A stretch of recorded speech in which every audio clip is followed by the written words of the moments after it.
Okay, it's going. Okay, we're going. Evening, y'all.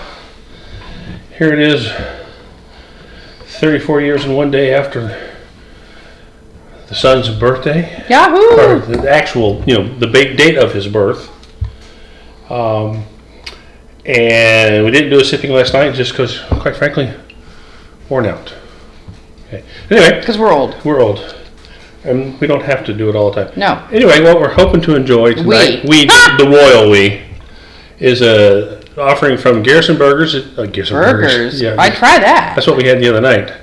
Last night. Big yummy. burgers. They were yummy. Thanks to Dan and his half a cow.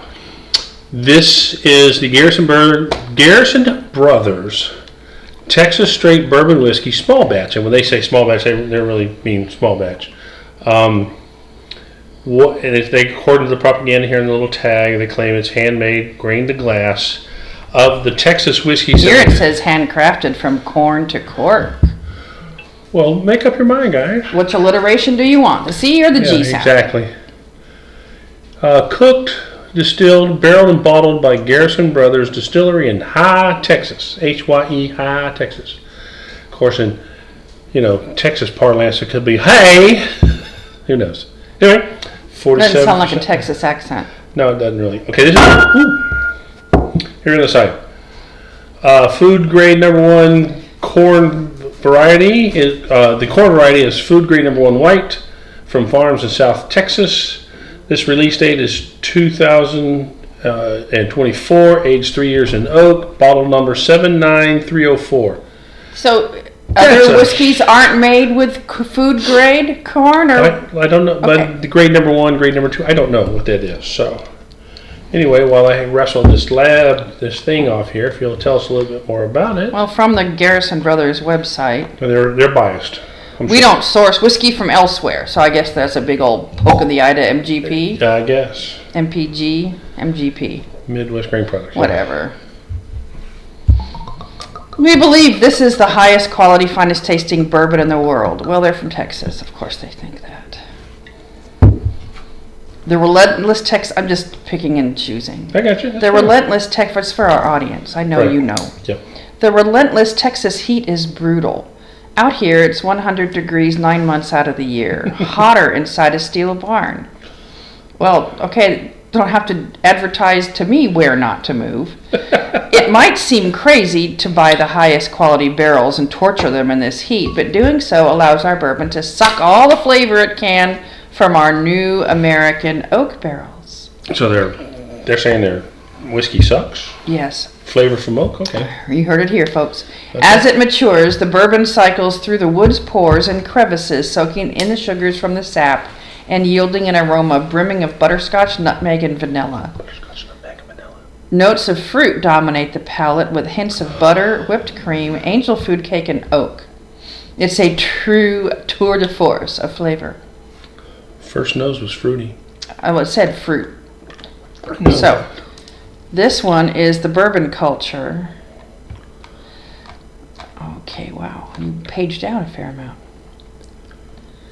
Garrison Brothers has the honor of being Texas's oldest craft whiskey distillery. They broke ground on their distillery in 2004.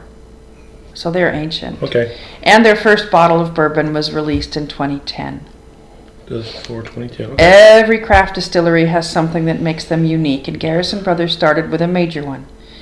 Figuring out how to control the runaway evaporation rates of their barrels under the relentless Texas sun. I wondered about the Angel Share when they said how hot it was, and it just sucked up every bit of liquid. Unique problems require unique solutions, which is why Dan Garrison and his team began to utilize barrels as large as 59 gallons. 6 gallons larger than a standard American barrel. But if distillery pictures and social media are to be believed, a majority of their bourbon still looks like it's being aged in 15 or 30 gallon barrels. Those are really small. I know. Why haven't they embraced only larger barrels? That is something my research couldn't provide an answer for. It's a trade secret, I imagine. Yeah. Garrison Brothers uses a wheated bourbon. Is this a wheated bourbon? I don't think so. Well, this is the page you brought up. I know, but I don't have any other information under here. That's said to be 74% corn, 15% wheat, and 11% malted barley. Okay. Its barrel entry proof is 114. This all sounds very familiar to Buffalo Trace's specs for their wheated mash bill, aka Weller. The initials are Weller. Okay. You know how much I love speculation, so here's a thought. Dan Garrison was quoted as saying that before he broke ground on his distillery, he toured Kentucky distilleries to learn as much as he could. Let's see, blah, blah, blah. I wonder if he went in, overtly or covertly. I don't know. I'm here to steal your secrets. I don't even care. Many of the here says right here, many of the biggest names in distilling were on straightbourbon.com talking about anything and everything. God bless the days before NDAs were everywhere. This was in the early 2000s. Okay. Moving on, I found it interesting that Garrison Brothers products aren't bottled continuously. It's only released once a year. Okay, what number bottle is that, and when was it released? It's released in 2024. Okay. 79304. Okay. There are still a lot of unknowns this person has about Garrison Brothers. Do the batches utilize all of the barrel sizes in their inventory? If evaporation is such an issue, have you ever thought about adding water back into the barrel as aging progresses?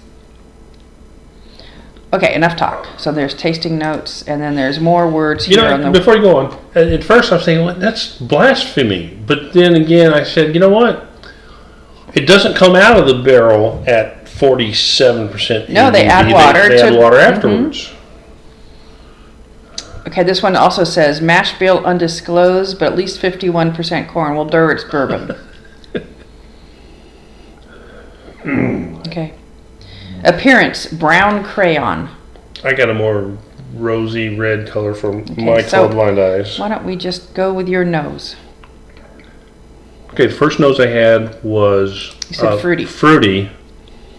Subsequent noses have been more woody.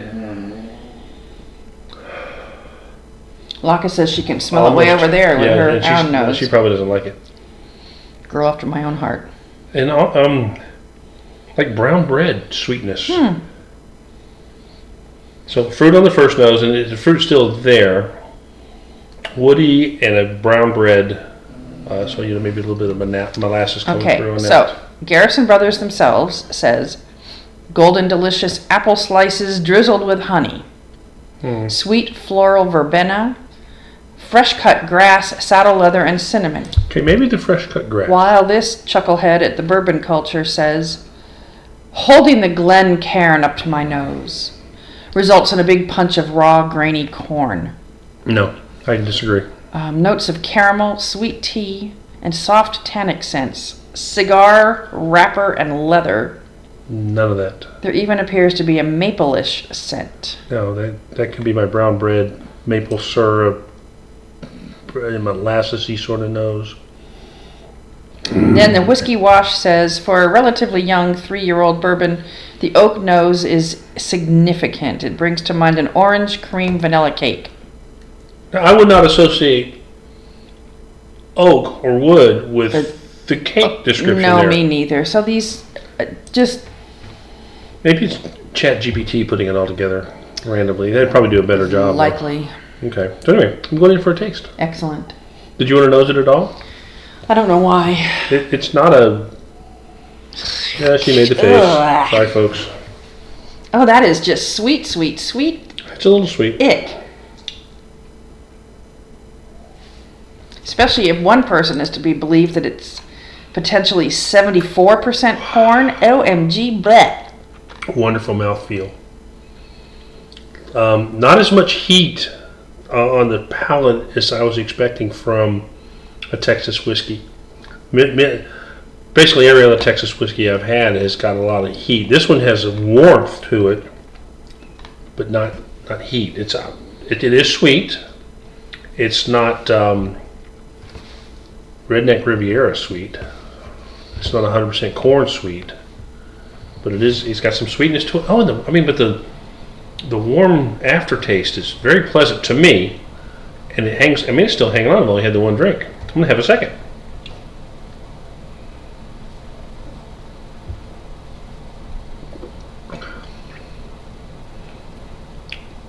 Wow, nice, really nice mouthfeel. I'll take your word for it. The lightness of the flavor opens up nicely, back of the throat, top of the mouth, back of the tongue. Never really comes forward except with just a little bit of tingle.